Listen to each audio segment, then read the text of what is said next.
Baik, dari daerah Belait, sekarang kita bersama dengan rakan sukas di daerah Tutong bersama Nur Adina. Assalamualaikum, selamat pagi. Waalaikumsalam warahmatullahi wabarakatuh. Selamat pagi Muammar dan Sarina. Apa kabarnya pada pagi ini? Alhamdulillah. Alhamdulillah, kita berdua dalam keadaan yang sihat afiat. Betul. Alhamdulillah juga diberikan kelapangan dan rezeki untuk bertemu Adina pada pagi ini. Selain kita ingin mengetahui bagaimana keadaan cuaca di daerah Tutong, mungkin juga untuk hari ini ada acara-acara yang disempurnakan dengan sambutan Maulidur Rasulullah sallallahu alaihi wasallam diadakan di daerah Tutong. Bagaimana Adina? Ya, keadaan cuaca di daerah Tutong pada pagi ini agak mendung sebenarnya, tapi apa yang kita harapkan ya agar keadaan cuaca akan beransur cerah dari masa ke semasa. Dan setakat ini belum lagi ada acara ya yang akan diadakan di daerah Tutong sempena daripada Maulid Nabi Muhammad SAW. Tapi insyaAllah mungkin akan ada, kita terima nantilah antara akan acara yang terus akan kita berlangsung. berikan dan wartakan ya.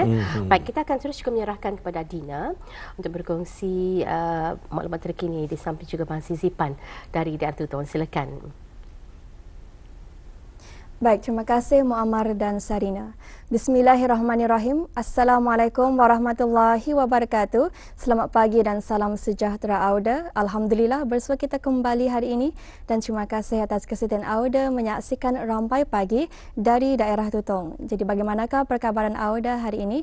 Semoga Auda dalam keadaan yang baik dan ceria selalu menjalankan hari Auda dan tugasan Auda hari ini, dan Auda di hari Jumaat ini didoakan semoga kita semua dibukakan pintu-pintu rezeki dan pintu-pintu kebaikan, dan semoga segala urusan yang Auda hendak lakukan akan dipermudahkan dan dilancarkan selaras dengan apa yang Auda harapkan. Auda seperti biasa dari daerah Tutong akan mengongsikan antara acara yang akan berlangsung di daerah Tutong, iaitu pada hari Ahad 1 Oktober 2023 akan diadakan gerai jualan bulanan anjuran daripada Majlis Perundingan Kampung Danau yang akan diadakan di kawasan letak kereta Dewan Kemasyarakatan Kampung Danau Tutong ya, dan ia akan bermula pada jam 7.30 pagi hingga 11.30 pagi. Jadi orang ramai adalah dialu-alukan untuk hadir bagi sama-sama lagi memeriahkan gerai jualan ini dan membeli produk jualan orang-orang kampung kita ni. Bila itulah satu maklumat semasa yang kami kongsikan, dan untuk seterusnya kita akan beralih untuk mengikuti satu bahan visual yang kami sediakan untuk edisi hari ini. Silakan.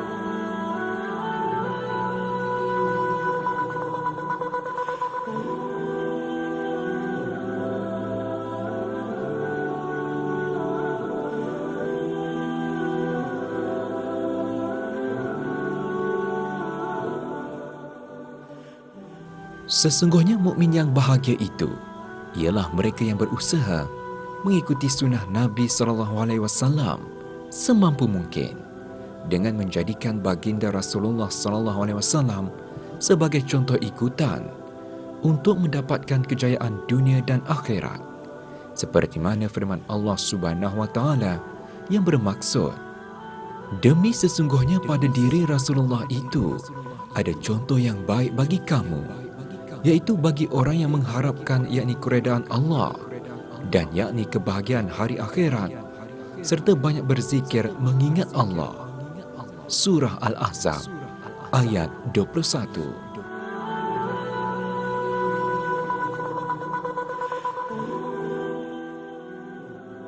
Assalamualaikum penghuni kubur, semoga kamu dirahmati oleh Allah. Bismillahirrahmanirrahim. Allahumma firlahu warhamhu wa'fu anhu.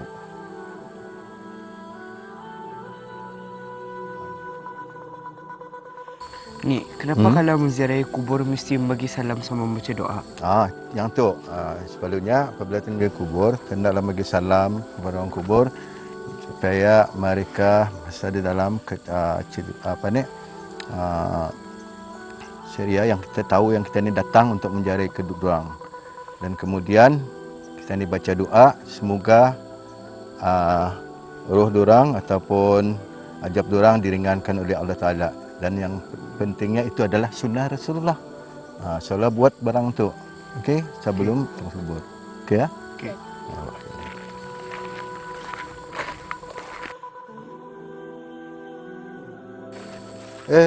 Yang duduk. Jangan duduk. Anda boleh duduk. Ambil ada kerusi sebelah sini. Ni, kenapa anda boleh duduk atas kubur? Sebabnya pertama sekali ialah untuk menghormati orang-orang di dalam kubur dan juga dilarang oleh Rasulullah SAW tidak boleh duduk di atas kubur.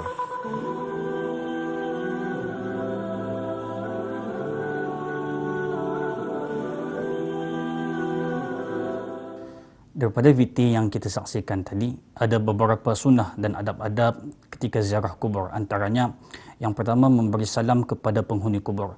Sebagaimana dalam hadis riwayat Imam Muslim, Nabi SAW mengucapkan, Assalamualaikum ahlad diyar minal mu'minin wal muslimin wa inna insya'Allah la lahikun as'alullaha lana walakum al-afiyah. Maksudnya, keselamatan bagi tuan rumah ini dari kalangan orang-orang beriman dan kaum muslimin. Dan sesungguhnya kami dengan kehendak Allah akan menyusul kamu semua. Aku memohon kepada Allah untuk kami dan kamu semua afiah. Dan banyak lagi kalau kita ni melihat lafaz-lafaz ucapan salam yang Nabi ajarkan kepada kita ni. Ini salah satunya. Ataupun ucapan salam paling ringkas. Assalamualaikum ya ahlal kubur. Maksudnya salam sejahtera ke atas kamu wahai ahli kubur. Itu yang pertama. Kedua, mendoakan yang telah meninggal dunia. Doa inilah yang diharapkan oleh penghuni kubur. Tambah lagi kalau mereka yang meninggal itu orang tua kita ni. Yang ketiga ialah tidak duduk di atas kubur. Ini tegahan ini dilarang berdasarkan daripada hadis Nabi SAW yang bermaksud sungguh kata Nabi, jika seseorang kalian duduk di atas bara api lalu ia membakar pakaiannya sehingga kena kulitnya, lebih baik baginya dari dia duduk di atas kubur. Riwayat Imam Muslim. Maka larangan ini ditujukan kepada orang yang duduk tepat di atas kubur. Larangan ini sebagai al-ihtiram, iaitu menghormati penghuni kubur.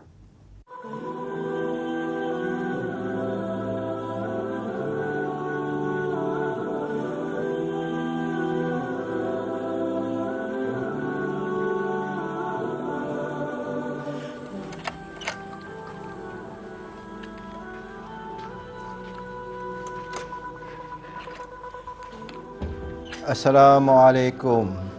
Ni, kenapa tadi mesti memberi salam sebelum masuk rumah?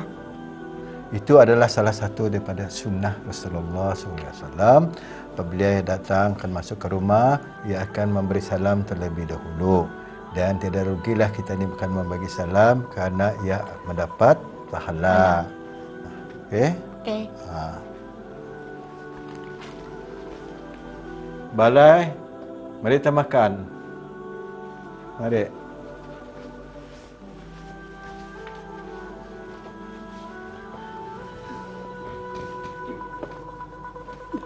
Elai, jangan cuma tu nak boleh. Kita boleh diambil terus makanan itu. Kurang-kurangnya, iaitu yang jauhan, ambil makanan yang hampir. Yang pertama sekali, mesti baca Bismillah, kemudian doa. Bismillahirrahmanirrahim. Allahumma barik lana fi ma razaqtana wa qina azabana. Amin.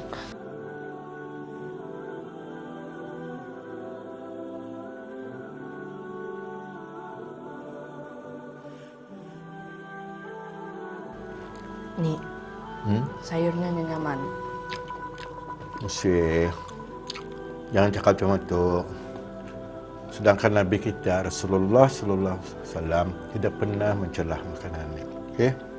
Walaupun rasanya nyaman, ia akan terus makan. Ini rezeki daripada Allah. Tidak boleh. Kalau sudah Rasulullah tidak pernah mencelahnya, apalagi kita ni kan. Jangan makan saja yang mana ada. Itu rezeki daripada Allah. Kita patut bersyukur. Ya. Baik, dapat kita saksikan klip pendek sebentar tadi. Ada beberapa sunnah yang dapat kita saksikan, antaranya yang pertama memberi salam ketika hendak masuk rumah. Maka ini adalah sebagaimana yang disebutkan dalam hadis yang diriwayatkan oleh Ibnu Umar radhiyallahu anhuma, bahawa baginda Nabi SAW bersabda, "Idza dakhala al-bait ghayra al-maskun falyaqul assalamu alayna wa ala ibadillahis salihin." Maksudnya, sekiranya seorang itu masuk ke dalam rumah yang tidak berpenghuni, maka ucapkanlah Assalamu alayna wa ala ibadillahis salihin. Salam sejahtera ke atas kami dan ke atas hamba-hamba Allah yang soleh. Hadis riwayat Al-Bukhari. Maka tujuannya adalah bagi menghormati makhluk-makhluk Allah selain daripada manusia yang berkemungkinan tinggal di tempat tersebut.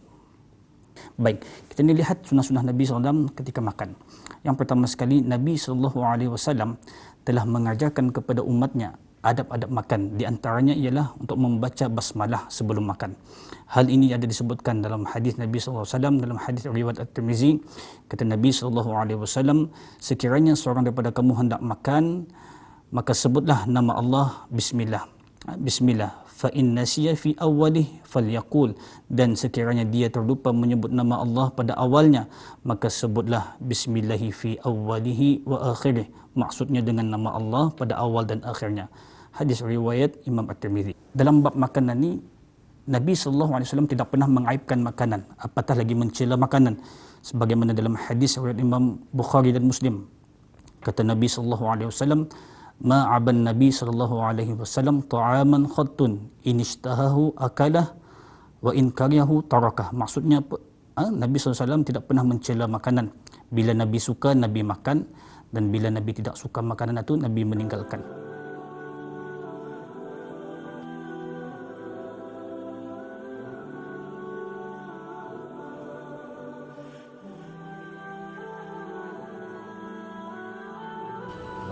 Ni, kayu tu untuk apa?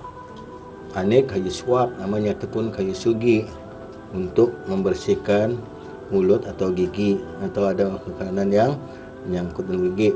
Dan ini adalah sunnah Rasulullah. Sebelum kita ni munajat kepada Allah Ta'ala, dulu sebelum kita ni berwuduk, kita ni menyuci dulu atau bersuak dulu atau bersugih.